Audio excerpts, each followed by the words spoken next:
Please. One person is missing.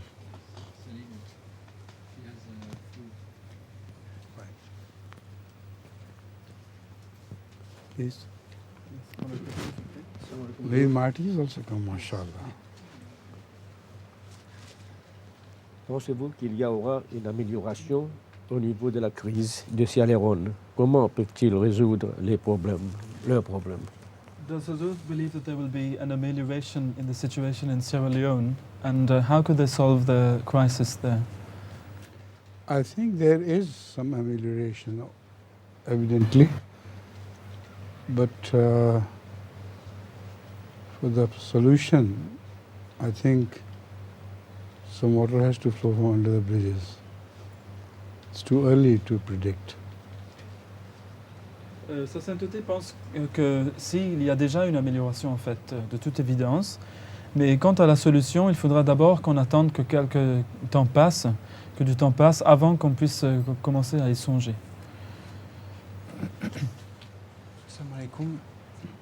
Que pensez-vous des résultats qu'auront les créationnistes chrétiens qui sont très influents aux États-Unis et de plus en plus en Europe sur la pensée scientifique de la génération future? What does Hazur think about the Christian creationists in the United States and also in Europe who are gaining influence in society? What results does Hazur see that they will have, or what? How would I say? What kind of influence would they have on scientific thought in the coming generation? I don't think they will have any influence on the scientific thought, either on the present generation or in the future generation.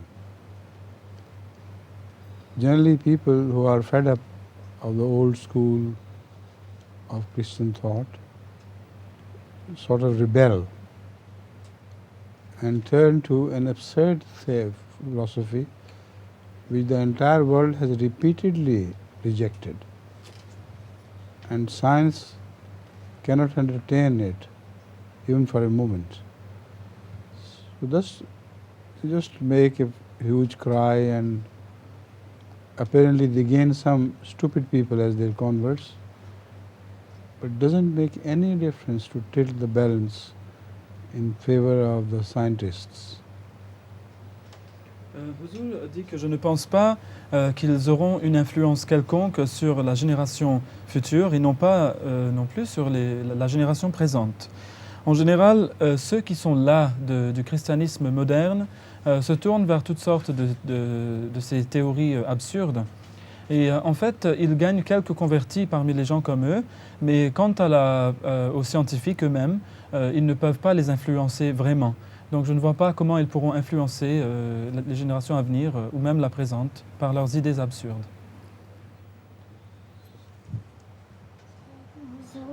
Wa alaikum salam. Que pensez-vous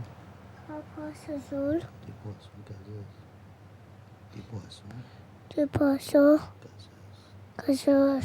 Bring your mouth closer to his ear.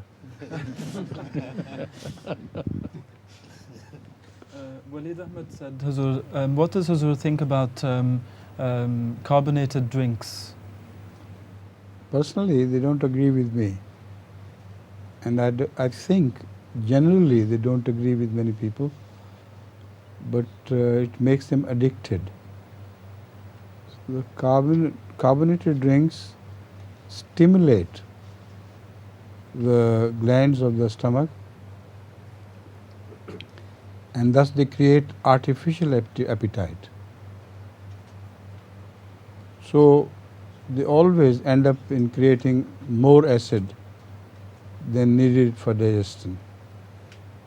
So that is why I never drink carbonated drinks of any sort.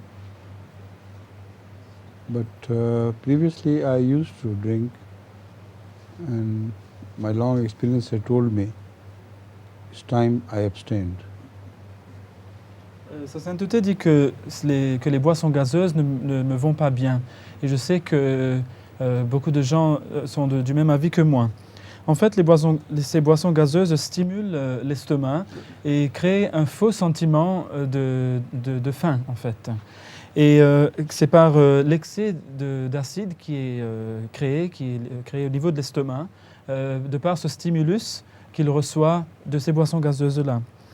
Donc je crois que c'est une mauvaise chose et je n'en bois pas maintenant, bien que j'en buvais autrefois. Mais maintenant, avec donc la sagesse que j'ai apprise à ce sujet, je pense que c'est mieux que je m'en abstienne comme je le fais. Assalamu alaikum, Huzour. Wa alaykum salam. Nous constatons que les versets qui suivent celui du Khatam al-Nabiyyin disent « Ô vous qui croyez, souvenez-vous d'Allah beaucoup et glorifiez le matin et le soir. » Quelle est la raison? This is a question based on chapter 33, the verse which follows Khatam al-Nabiyyin. I think it's 42. أعوذ بالله من الشيطان الرجيم بسم الله الرحمن الرحيم يا أيها الذين آمنوا اذكروا الله ذكرا كثيرا وسبحوه بكرة وأصيلا. Ô vous qui croyez, souvenez-vous d'Allah beaucoup et glorifiez-le matin et soir. So the English translation of these two verses is as follows: O ye who believe, remember Allah with much remembrance and glorify Him morning and evening. And the question is, Huzur, what is the link between this verse and the verse which has preceded it about Khatam al-Nabiyyin? In fact, the link can become evident when you consider the prayer of Zakaria, Hazrat Zakaria. And he was given the glad tidings that he will bear a son. So the same words, but very similar to these, were mentioned there. Sabbehuhu bukratam wa asila. So that means Allah has granted a great glad tidings to the people. So the meaning of the Khatam al-Nabiyyin turns out to be exactly the opposite. It means that Allah will grant Rasulullah sallallahu alaihi wasallam a spiritual son, and for that, all who love Muhammad Rasulullah sallallahu alaihi wasallam, they should pray for the grant of a spiritual son. So that has already been granted, mashallah. Huzur dit qu'en fait, le lien entre ce verset-ci et celui qui l'a précédé, à savoir le fameux verset qui parle du Khatam al-Nabiyyin ou du fait que le prophète Mohammed sallallahu alayhi wa sallam est le sceau des prophètes, eh bien, ce lien devient évident à la lumière de la prière de Zacharie. Car lorsque Dieu est en train de lui donner la bonne nouvelle de la naissance d'un fils, il lui dit justement « glorifie-le matin et soir ». Donc dans des paroles très très similaires à ce que nous venons de lire dans ce verset qui suit celui du Khatam al-Nabiyyin. Eh bien, cela va certainement signifier que puisque c'est une grande nouvelle que Dieu était en train de donner aux gens, eh bien, lorsqu'il utilise à nouveau la même phrase, si vous voulez, ou les mêmes termes, lorsqu'il dit de le glorifier matin et soir, cela signifie donc qu'il est en train de donner à nouveau une bonne nouvelle. Et donc le sens du Khatam al-Nabiyyin va changer totalement de ce que pensent les gens en général, à savoir qu'il est le dernier des prophètes et qu'il n'aura pas de descendants qui va le suivre. Au contraire, je vous dis que ces paroles démontrent que Dieu est en train de lui donner la bonne nouvelle de la naissance d'un fils, un très grand fils spirituel. Et par la grâce de Dieu, ce fils spirituel a déjà été octroyé par Allah, donc qu'Allah soit loué pour cela. The verse to which Huzur Ayyadahullah Ta'ala bin Aziz has referred is verse number 42 from chapter 3, Surah Al-Imran of the Holy Quran, and that is as follows. A'udhu billahi minash shaitanir rajim, bismillahir rahmanir rahim. Qala rabbi ij'alli aya. Qala ayatuka alla tukallima an-nasa salasata ayyamin illa ramza. Wazkur rabbaka kasiram wasabbih bil ashiyyi wal ibkar. The translation is, he said, my Lord, appoint a token for me. He replied, thy token shall be that thou shalt not speak to men for 3 days except by signs, and remember thy Lord much and glorify him in the evening and in the early morning. And when he addressed his people from the mihrab, what did he tell them to do?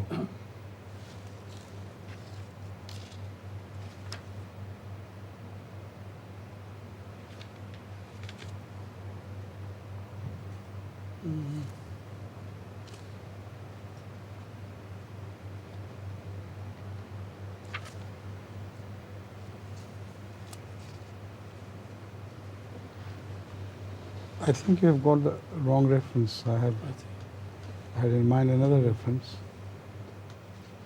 where he used practically the same words, that the whole community of believers of his time must join him in this prayer. Sabbihuhu bukratam wasila. Maybe in Surah Maryam. May I translate in the Yes, meantime, please. Huzur? Alors, le premier verset qui a été présenté ici pour étayer ce que le calife venait de dire, c'est le verset 42 de la sourate Al-Imran, qui est le 3e chapitre du Saint-Coran, où il dit, donc c'est Zacharie qui parle, « Mon Seigneur, donne-moi un signe symbolique. » Il répondit, « Ton signe sera que pendant 3 jours, tu ne devras communiquer avec les hommes que par geste. Et souviens-toi souvent de ton Seigneur, et glorifie-le le soir et au petit matin. » Donc on voit que les paroles sont très similaires. Et Imam Saab est en train de chercher une deuxième référence ici pour soutenir ce qu'a dit Huzur. Yes, Huzur. The verse Huzur has pointed out is in Surah Maryam, which is chapter number 19, and the verse number in Surah Maryam is 11. I read out the Arabic one. A'udhu billahi minash shaitanir rajim. Bismillahir rahmanir rahim. Qala rabbi jalli aya. Qala ayatuka alla tukallima an-nasa salasa layalin sawiya. فخرج على قومه من المهراب فأوحى إليهم أن سبحوا بكرة وعشيا.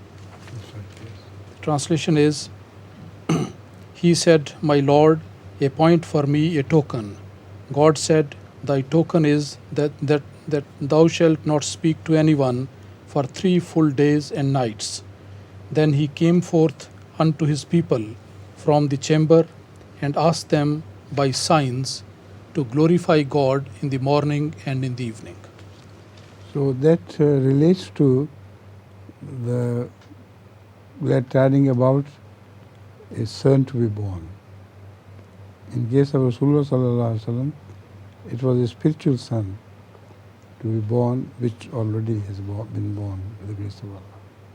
Donc sa sainteté, comme il avait dit tout à l'heure, on a trouvé un autre verset ici qui est le verset 11 et 12, donc les 2 versets de la sourate Maryam qui est le chapitre 19 du Saint-Coran. Et la traduction est, il dit, toujours Zacharie, « Mon Seigneur, désigne un signe pour moi. » Dieu dit, « Ton signe est que tu ne parleras à personne pendant 3 jours et 3 nuits consécutifs. » Alors il sortit de la chambre et s'avança vers son peuple et leur indiqua par geste de rendre gloire à Dieu matin et soir. Donc encore une fois, les mêmes paroles. Donc cela est indicatif du fait que tout comme il allait recevoir ici un fils, donc il recevait la bonne nouvelle de la naissance d'un fils très pieux, et bien de la même façon, le prophète Mohammed sallallahu alayhi wa sallam allait recevoir un fils, mais non un fils comme lui, mais un fils spirituel. Et par la grâce de Dieu, il l'a reçu. See, the whole context supports this, because Rasulullah sallallahu alaihi wasallam was blamed for not having a son by the enemy, and the answer to that was, "Ma kana Muhammadun aba ahadim mir rijalikum." You're right. He is not a father of people like you. So the answer should have been, he is a father of much high people. So if you say that was the answer, that was the only answer, that is in fact admitting defeat. Yes, you're quite right. But the table had to be turned against them. And in the interpretation which I have offered, with reference to Hazrat Zakaria, that seems to be the only explanation. Alors Huzur dit que tout le contexte en fait de ces versets soutient exactement ce que je suis en train d'avancer. Et c'est qu'on voit que le prophète Mohammed sallallahu alayhi wa sallam était en train d'être condamné de n'avoir aucun fils. Et donc, la réponse que Dieu donne à cela, c'est que Dieu a voulu donc que Mohammed sallallahu alayhi wa sallam ne soit pas le père d'aucun des hommes de parmi vous-mêmes.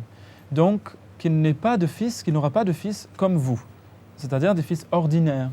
Mais si on s'arrêtait là et que si c'était seulement cela la réponse, eh bien, ce serait autant admettre la défaite donc. Mais on ne peut faire cela. Dieu devait donner une réponse comme réplique envers ce qu'ils ont dit, ce qu'ils ont avancé comme allégation. Et la réponse, c'est qu'il n'aura pas des fils comme vous, il aura un fils qui est bien supérieur, bien au-delà, au-dessus des fils que vous avez à vous. Et donc, il aurait un fils de nature spirituelle très très élevée. Donc voilà la réplique parfaite que donne Allah subhanahu wa ta'ala à cette allégation faite par les détracteurs du prophète Mohammed sallallahu alayhi wa sallam. Assalamu alaikum, Huzur. Wa alaykum salam. La tour Eiffel est un monument qui fait penser automatiquement à la France. En islam, on pourrait avoir des scrupules sur le possible gaspillage de matériaux et donc on se demande si l'on peut se permettre d'ériger des monuments qui ont le seul but d'être un symbole du pays. This question is about monuments, the erection of monuments. For example, the Eiffel Tower is a monument which immediately makes one think of France. But on the other hand, one could argue that it's a waste of material which could have otherwise been rightly employed. So what is the view of Islam What do you mean on by this? rightly employed? Well, employed on other things perhaps, like more useful things for the benefit of people. But it is for the benefit of not only for the people of France, but for the benefit for the people of the whole world. People go to France just to see this monument. And I also went there particularly with the intention to see.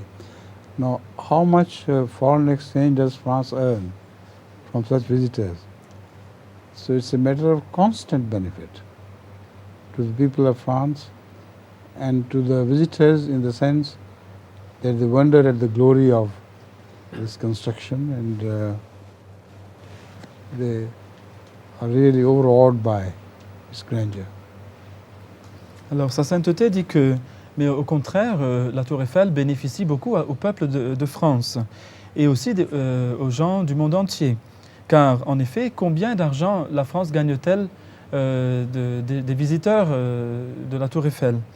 Et même moi, j'y étais, dit Huzur, et je crois qu'aussi c'est une source d'étonnement et d'émerveillement lorsque les gens regardent un peu cette structure et comment elle a été érigée. Donc, c'est une chose très bénéfique, en fait. Et donc, on peut l'encourager. Ouais, ça, hein? On a découvert dans les années 70 que l'on pouvait dresser un certain ver marin à choisir la route correcte dans un labyrinthe. Ce ver n'a apparemment pas de cerveau. Les scientifiques en question furent stupéfaits de découvrir que s'il tuait le ver dressé et faisait un autre ver de la même espèce mangé de sa chair, le deuxième ver prenait toujours la route correcte dans le labyrinthe, sans dressage. Il y avait donc un enregistrement de la connaissance dans la chair et un transfert par le même biais. Comment ce phénomène opère-t-il? In the 70s, some scientists working on marine animals discovered that there was a kind of a sea worm which has apparently no brain. Which has apparently no brain. It has a diffused nervous system. They found that by giving it weak electric shocks, they could actually teach it how to follow a correct path in a labyrinth to reach its food, for example. But that wasn't the only astonishing fact they discovered, that although it didn't have a brain, it could do that.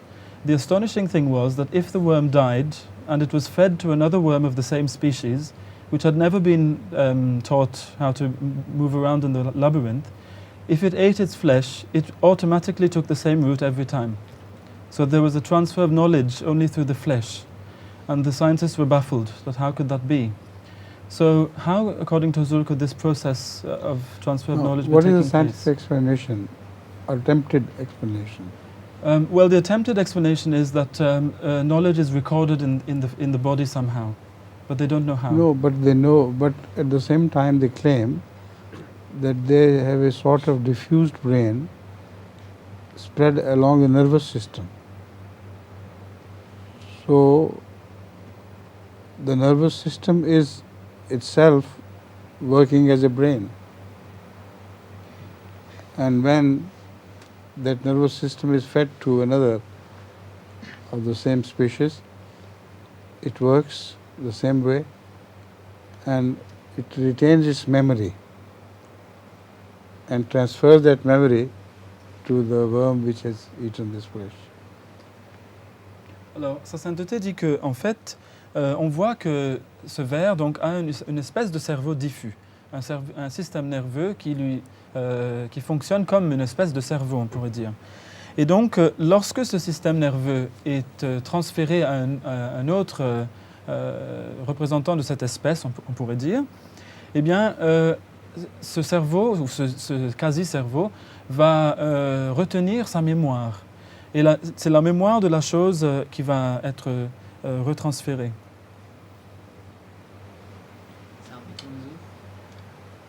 Quels sont les principes par lesquels on peut déterminer les meilleures parties des religions du passé? What are the principles with which one could determine which are the best parts of the previously revealed religions?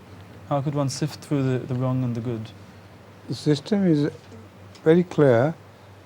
Those parts which agree with the Holy Quran, they are the best parts.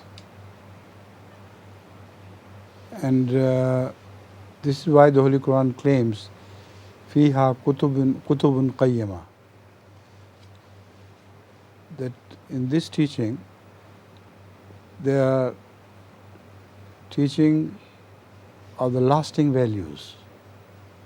Qayyima can be translated as those giving support and those who stand by themselves without any support and lend support to others.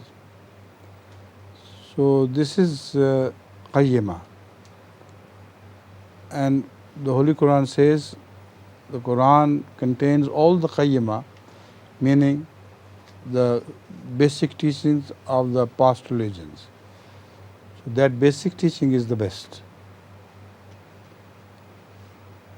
Huzur dit qu'en fait, le système ou le principe par lequel on pourrait déterminer quelles sont les meilleures parties dans les religions précédentes est très simple. En effet, toutes ces parties qui seront en accord avec le Saint-Coran seront nécessairement les meilleures. Et le Saint-Coran d'ailleurs revendique Fiha Kutubun Qayyima, ce qui signifie, entre autres, que le Saint-Coran contient les enseignements de base des autres religions qui l'ont précédé. Mais qu'il les contient parce que ces enseignements-là, justement, sont des enseignements qayyima.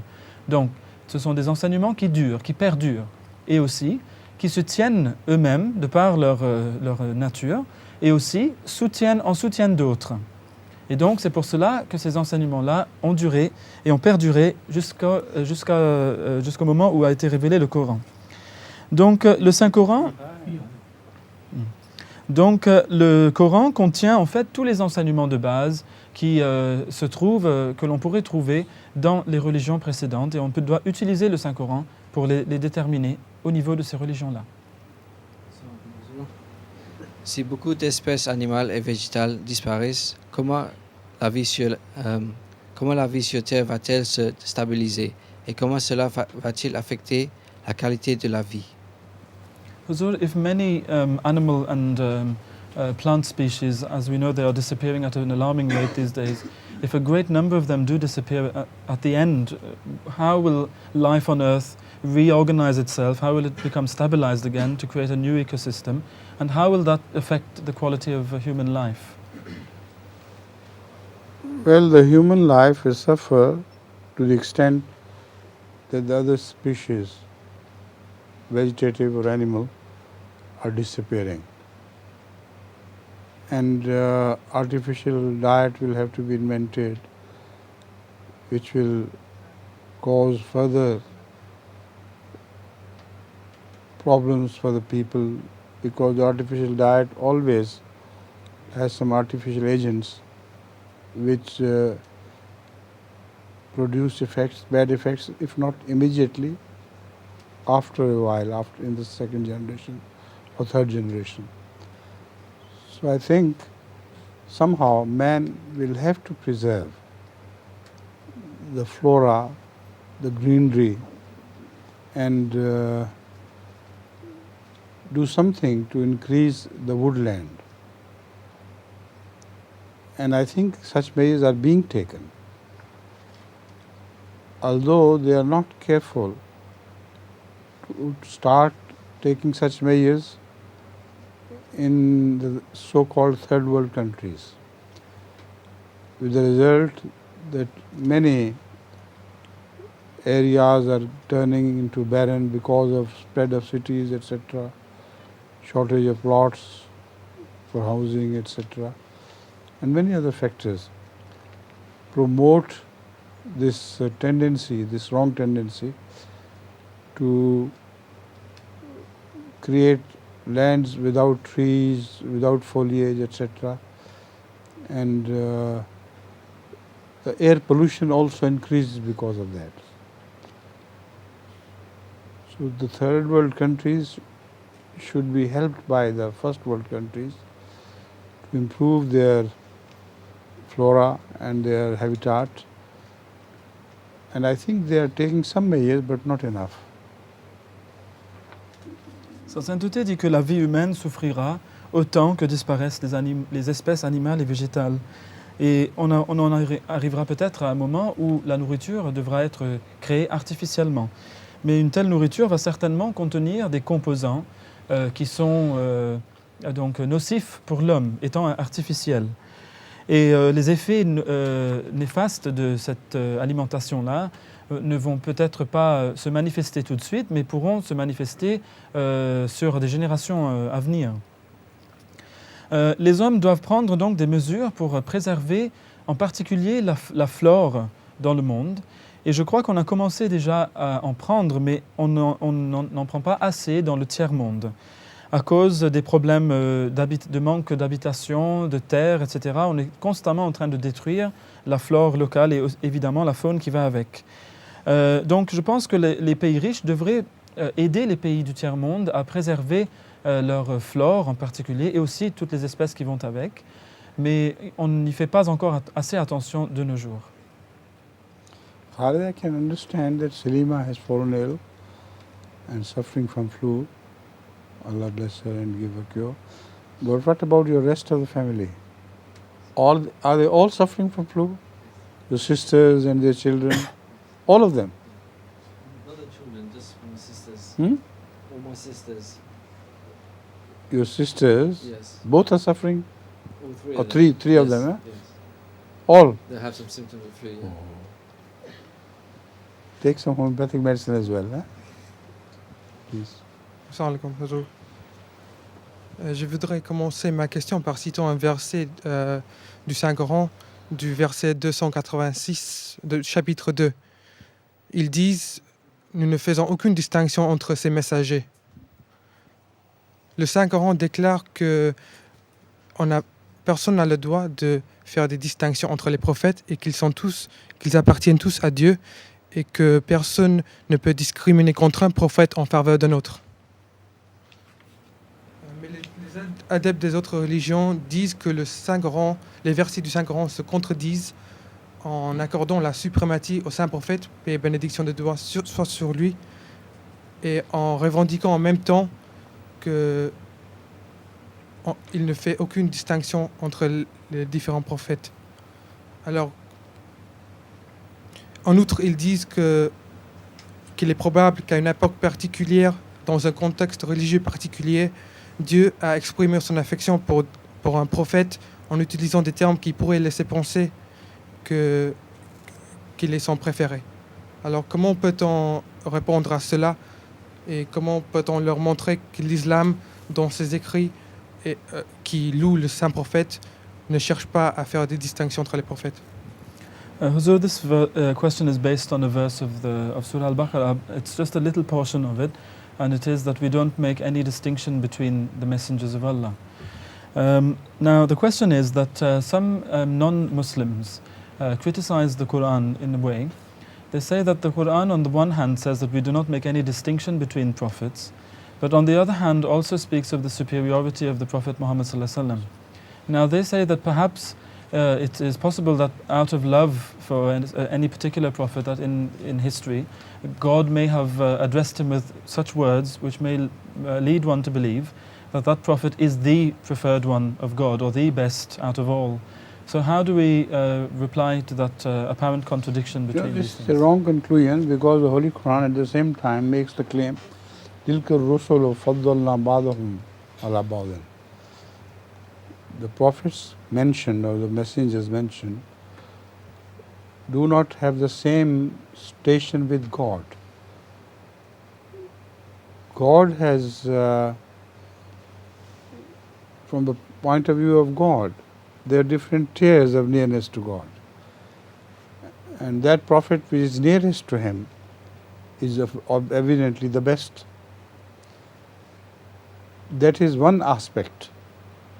The second is, as far as the human beings are concerned, they have no right to object that this revelation was made to a better prophet, this revelation was made to a lower prophet, lower in station and status. So we create difference between the teachings.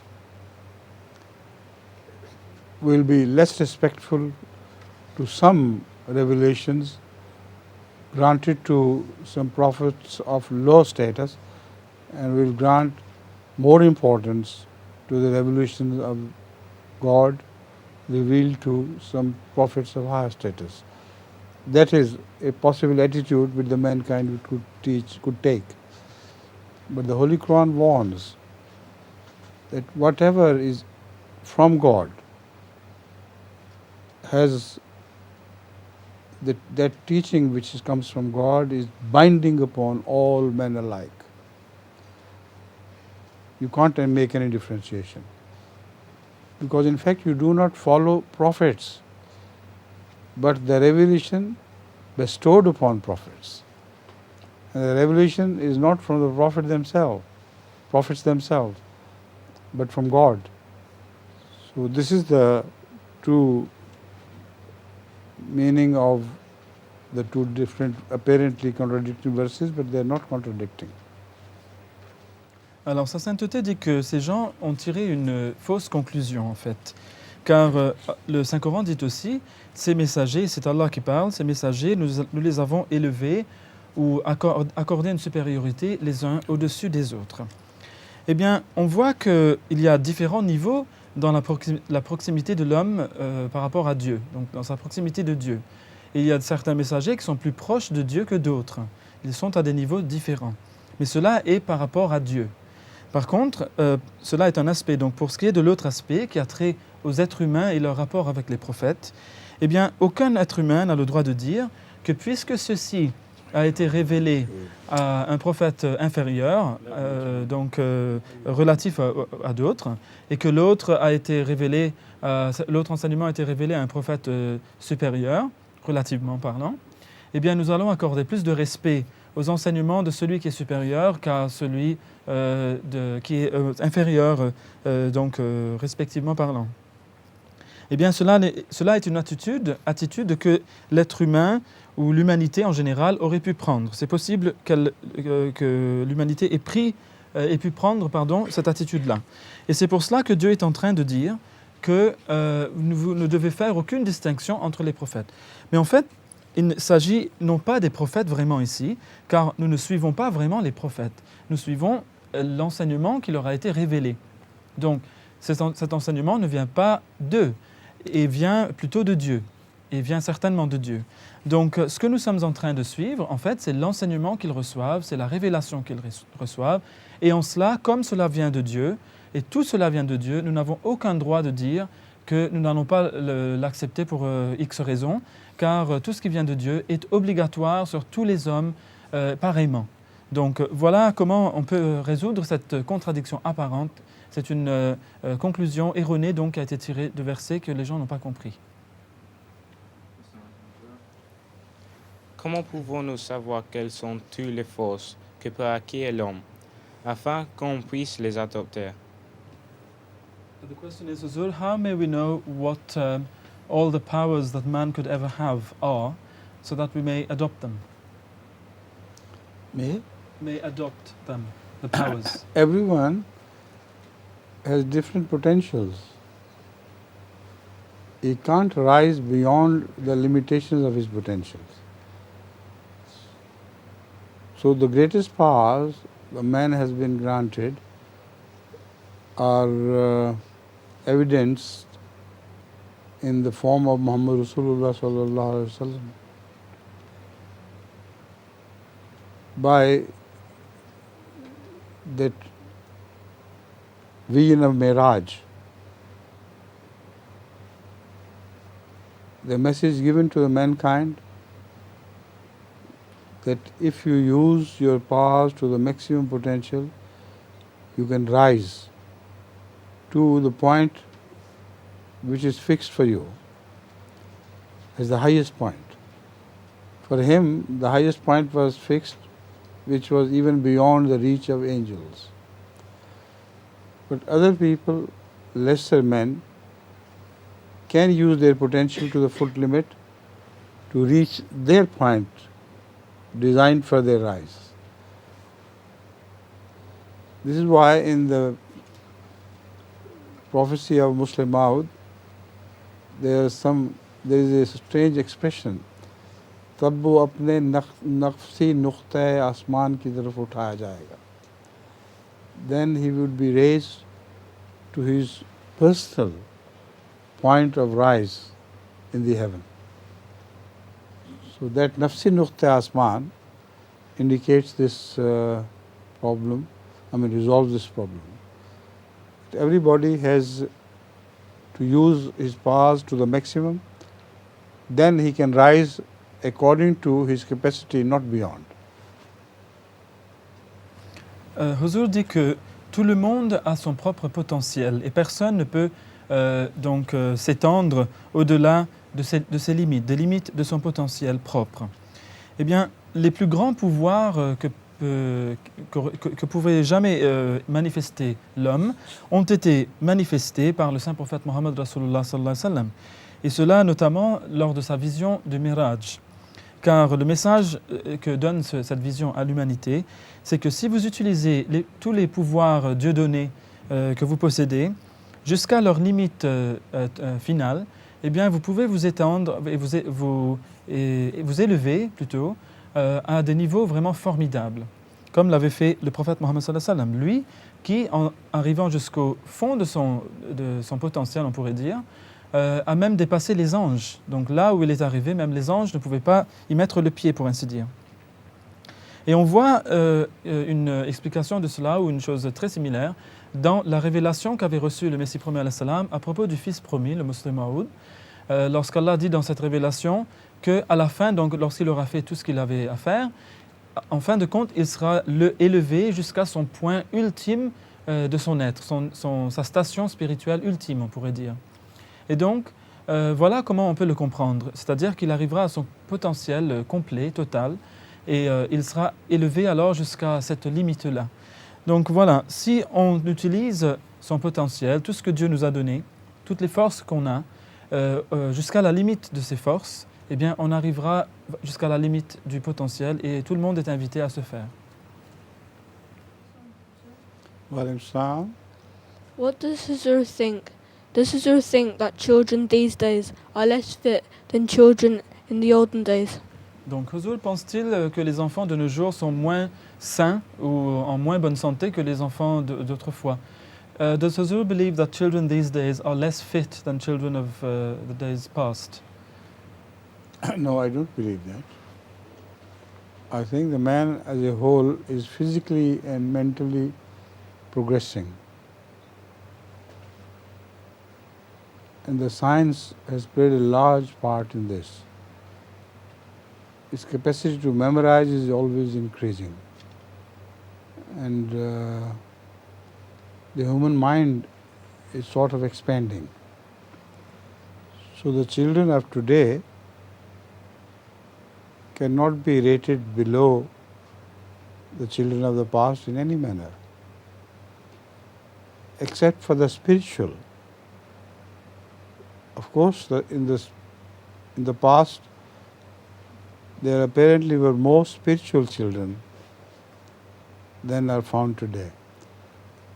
But in other matters, God has granted them great mental powers, and one can observe this many times in television programs, etc., where small children have such powerful memories that they amaze people, confound people around them by memorizing great things.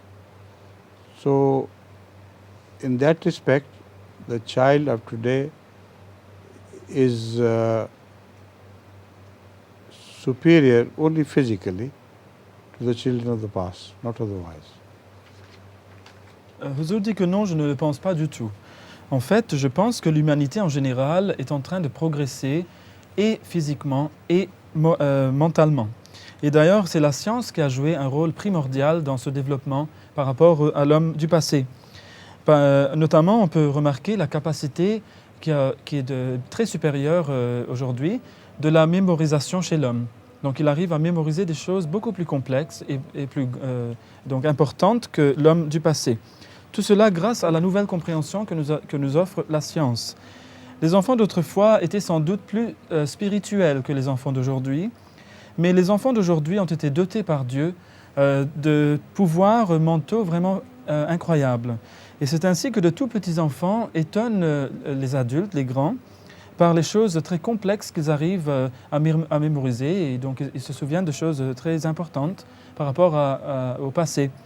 Donc certainement, ils ont progressé physiquement par rapport aux enfants du passé.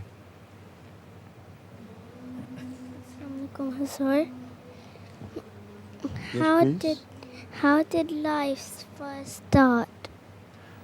Alors, comment la vie a-t-elle commencé? How did life start? Life on earth or life in the heavens? Where? On earth we know the life started from nothingness. The atmosphere, or let's say the whole earth was so hot that it was practically a molten earth once long ago. And the molten earth could not permit any life to survive. And the atmosphere at that time was also without oxygen. Oxygen was all locked in, with the result that there was no possibility of any life.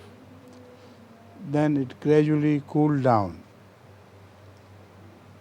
and the life which sprang, in fact, sprang from nothingness, because previously there was nothing.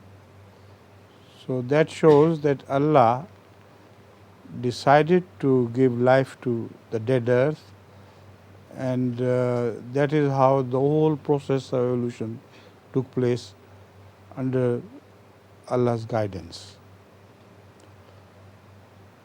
Some claim that life started earlier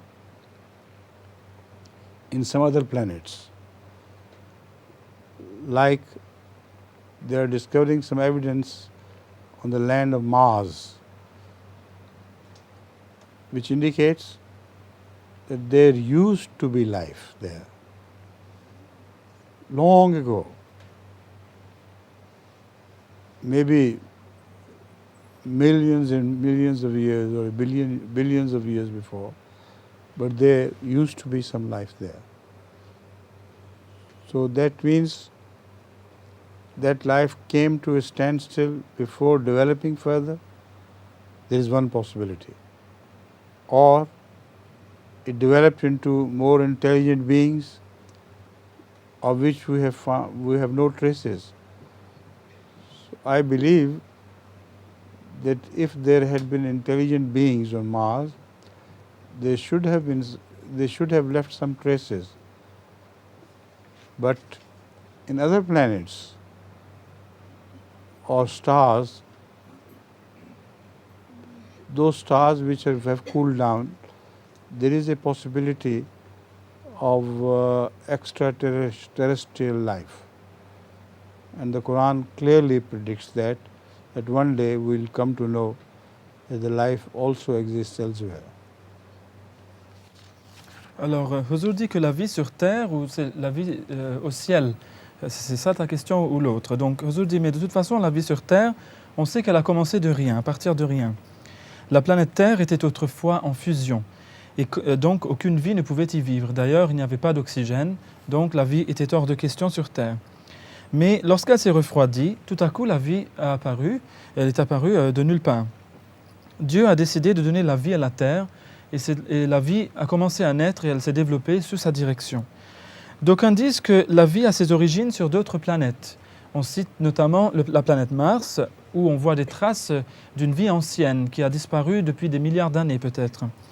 Et qu'est donc arrivé à cette vie? A-t-elle cessé abruptement de se développer davantage, ou a-t-elle produit des êtres intelligents qui n'ont pas laissé de traces après eux? Eh bien moi je pense que s'ils avaient été intelligents, ils auraient certainement laissé des traces qu'on pourrait détecter maintenant. Mais il y a d'autres planètes qui se sont depuis longtemps refroidies et qui ont certainement de la vie intelligente sur elles. Et le Saint-Coran d'ailleurs dit que nous allons un jour rencontrer cette vie-là. Donc c'est certain que la vie intelligente existe dans l'espace. Dans le verset 31 de la sourate Al-Muddathir, Allah dit « Au-dessus d'elle, il y aura 19 ». À la lumière des nouvelles connaissances et des nouveaux développements au plan de l'actualité, Huzur pourrait-il nous éclairer d'une lumière nouvelle à ce sujet? Huzur had once said about the verse which says "Alayha tis'ata ashar" in Surah Al-Muddathir, that this has something to do with something to come in the future, perhaps a prophecy for the future. In the light of recent developments and more knowledge which has come, could Huzur shed some more light on this verse? Has anything cropped up since? I think I already have spoken in detail on this verse in some of my addresses before. That there are 19 paths available to man, to either turn them to his goodness or turn them to his evil.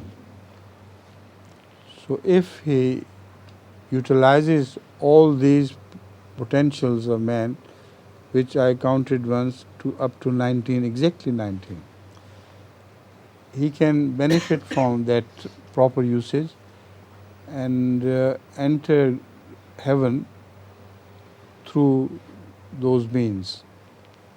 But unfortunately, mostly men do not utilize them to their advantage.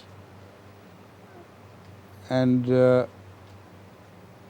they go to hell because of misusage of the path which Allah had granted them. So they go to hell because of that.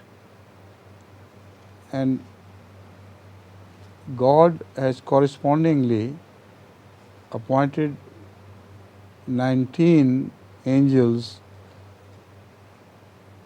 over hell to punish them according to their crime. Whichever paths they converted, they turned against the will of God, those angels would punish them particularly for that misusage. Alors, Huzur dit que je pense que j'ai déjà parlé à ce sujet. Il y a en fait 19 chemins à la disposition de l'homme par lesquels il peut arriver soit au paradis, soit à l'enfer. Mais c'est malheureux que l'homme préfère utiliser ces voies pour aller plutôt à l'enfer que le paradis, qu'au paradis. Et donc, une fois, je les avais comptés. Ils sont exactement au nombre de 19. Et See? Am I right? Yes. Don't be over fussy with her. She's a very small little child. If she's doing this, she must have do this, that. Poor little child. She was getting angrier and angrier at you. Now don't say anything to her. Let her sit in peace. Oui. Alors Huzur a dit que je les avais comptés et il y a exactement 19 façons donc, par lesquelles l'homme peut arriver soit au paradis, soit à l'enfer. Eh bien, s'ils abusent de ces pouvoirs donnés par Dieu, ces potentiels donnés par Dieu, alors l'homme, évidemment, va aller en enfer. Et Dieu a affecté 19 anges sur l'enfer, sur ces portes, si vous voulez, de l'enfer, pour punir ces personnes qui auront abusé de l'un ou de l'autre potentiel que Dieu leur a donné. Et donc cela est tout à fait approprié.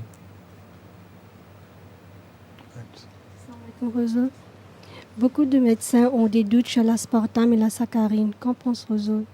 Many doctors have grave doubts about the use of aspartame and saccharin as sweeteners in drinks and other foods. What is Roseau's opinion about this? Roseau dit, moi aussi j'ai de très graves doutes à ce sujet. It's not good. They should abstain from sugar altogether or add a little honey.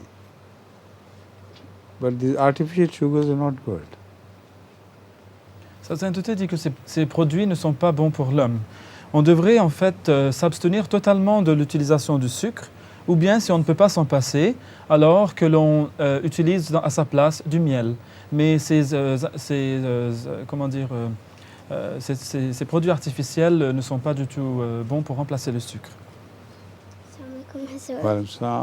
Les gens ont peur des animaux dangereux. Quelle est donc leur utilité? People are usually scared of dangerous animals. So what is their use? Why do they exist? Their use is to scare people. Huh? The dangerous animals are created to scare others. To get scared and pray to Allah for saving you from their evil influences. Right? Huzur a dit qu'entre autres, ils ont été créés pour faire peur aux gens, justement. Et donc, tu dois avoir peur de ces animaux-là et alors prie à Dieu que Dieu te protège de leurs mauvaises influences. Wa alaykum salam wa rahmatullah. Huzur, pensez-vous qu'un jour on pourra exploiter l'énergie des éclairs? Does Huzur believe that one day we might be able to harness the power of lightning? It's impossible. Although they are trying to do it with some success, partially. If there are clouds, but there is no rain, and the rain can be caused only by lightning. So then the scientists use lasers and other things, I don't know which new mechanism, to produce lightning in the air, in the clouds, with the result that they would begin to pour rain. So only to this small effect they have success so far, and this is witnessed in many countries of the world where rain is needed and the scientists do it artificially. But the lightning they themselves cannot manage and control. It's too powerful a phenomena for them to command, and it's impossible to control it. It can be artificially created, but the natural lightning cannot be controlled. Alors, Huzur dit que je pense que c'est tout à fait impossible. Il est vrai que les scientifiques essayent de recréer cette foudre. Par exemple, lorsqu'il y a des nuages qui passent au-dessus d'un pays qui est assoiffé, eh bien, que ces nuages ne produisent pas de pluie. En utilisant des rayons laser ou quelque chose de similaire, ils arrivent à stimuler les nuages comme l'auraient fait des charges électriques pour qu'il y ait de la pluie. Ils le font dans différents pays d'ailleurs. Mais c'est tout ce qu'ils arrivent à faire, donc leur succès est partiel. Mais de là à contrôler la foudre, donc la recréer dans une certaine mesure, c'est possible, mais la contrôler, cette énorme force de la nature, cela est tout à fait impossible, car elle est bien trop puissante pour l'homme. Now, you know what they do is, they send planes full of charged particles of sand. And some planes carry the positive charges and some the negatively charged particles. So when they sprinkle those particles in the clouds, they go above the cloud and sprinkle them. So artificial lightning is created between these two opposite poles. And because of that, the rain begins to fall. Sa sainteté dit aussi que ce que j'ai appris, c'est qu'ils ont aussi essayé de faire ainsi, en prenant des avions portant des grains de sable et qui ont été chargés soit positivement, soit négativement, donc évidemment séparément. Et ils les laissent tomber dans des nuages et donc des pôles sont créés et cela fait naître la foudre, les éclairs, et donc la pluie peut être produite artificiellement ainsi aussi. Right? And your question about Sultan Ghaznavi was reminded to be too late. During the next sitting, inshallah, we'll discuss that.